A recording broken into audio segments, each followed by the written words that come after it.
जो ग्रांट्स हैं वो बड़ी इंपॉर्टेंट ग्रांट्स है सर, और मिनिस्टर साहब जो है डिपार्टमेंट में कुछ तब्दीलियां ला रहे हैं जो मुश्किलात है लोगों के तहत। मेरी एक दो सजेशंस हैं इनको। सबसे पहली सर, मैं कहना चाहूँगा जो जम्मू कश्मीर को खास करके नुकसान हुआ, फूड सिक्योरिटी बिल जो गवर्नमेंट ऑफ इंडिया ने 2012-13 में पास किया, लेकिन तब की गवर्नमेंट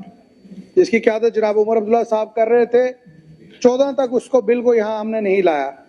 ना इन्होंने उस बिल को यहाँ पे इंट्रोड्यूस किया ना पास किया। लेकिन जैसे ही 2015 की हुकूमत आई, उस बिल को जो यहाँ पे लाया गया,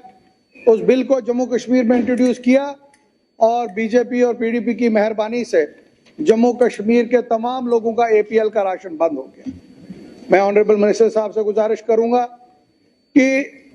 एक तो बीपीएल का स्केल बढ़ाया जाए और उसके साथ साथ जो एपीएल में, क्योंकि जम्मू कश्मीर में मैक्सिमम जो बैकवर्ड एरियाज हैं, पहाड़ी एरियाज है और खास करके जो बॉर्डर एरियाज में लोग बहुत गरीब हैं, एपीएल का जो राशन है उसको किसी तरीके से दोबारा चाहे कम ही शुरू में स्केल रखा जाए, उस एपीएल राशन को जो है शुरू किया जाए। इसके साथ साथ सर, मेरी अपनी कॉन्स्टिट्यूंसी में बॉर्डर एरिया है, आप अच्छी तरह जानते हैं कि वहाँ पे दूर दराज इलाके में लोगों को 4 से 5 किलोमीटर तक नॉर्मल और कई एरिया में 10-10, 12-12, 15-15 किलोमीटर दूर डिपो पे जाना पड़ता है राशन लेने के लिए। उसके लिए मेरी गुजारिश है कि वहाँ पे नए डिपो खोले जाएं और जब तक डिपो खुलते हैं तब तक वहाँ एक्सटेंशन काउंटर जो है दिया जाए ताकि लोगों को फायदा हो। इसके साथ साथ सर, मैं रिक्वेस्ट करूंगा कि जो हमारे नौजवान बच्चे हैं जम्मू कश्मीर में, उनके लिए जो वो कुछ बच्चे जो हैं वो आप रोजगार हर एक को दिया नहीं जा सकता, वो तमाम बच्चे जो हैं, कोई टैक्सी लेता है, कोई काम करता है दूर दराज इलाके में, उसमें एक टैक्स में रिबेट होनी चाहिए। जो हमारी आरटीओ ऑफिस में रजिस्ट्रेशन होती है, जो नौजवान पढ़ा लिखा बच्चा अगर कोई गाड़ी डालना चाहता है, मैं समझता हूँ उसे 2 से 4% का उसको टैक्स रिबेट होना चाहिए। और उसके साथ साथ सर, जो रजिस्ट्रेशन हमारी व्हीकल्स का है जम्मू कश्मीर में, मैं ऑनरेबल मिनिस्टर साहब से गुजारिश करूंगा उसमें कम से कम 2% का जो है वो कम किया जाए, ताकि पूरे हमारी नेबरिंग स्टेट्स जो हैं, यहाँ से गाड़ियाँ ज़्यादा से ज़्यादा परचेज होंगी, वहाँ बाहर जाएंगी, उससे स्टेट का जो रेवेन्यू है वो और ज़्यादा बढ़ेगा। मेरी इनसे रिक्वेस्ट है उसके करने के लिए। साथ ही साथ सर,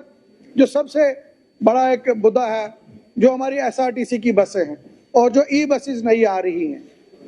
मेरी कॉन्स्टिट्यूंसी में सर सिर्फ एक गाड़ी चलती है, जबकि सबसे बड़ा डिस्ट्रिक्ट और सबसे पुराना डिस्ट्रिक्ट अगर आप देखेंगे पीर पंजाल में सबसे पुराना डिस्ट्रिक्ट ये है। मेरी इनसे गुजारिश है, उसमें नंगाली साईं बाबा ब्लॉक है, साथरा ब्लॉक है, मंडी ब्लॉक है, सावजियां, लोरन, फतेहपुर और गली पिंडी, ये वो इलाके हैं सर जहाँ पे एसआरटीसी की बसें हमें इमीडिएटली चाहिए। और 2-3 इलाके ऐसे हैं सर, अगर आप पिछले 10-15 साल का उसमें डिटेल निकालेंगे, एक एक्सीडेंट में कम से कम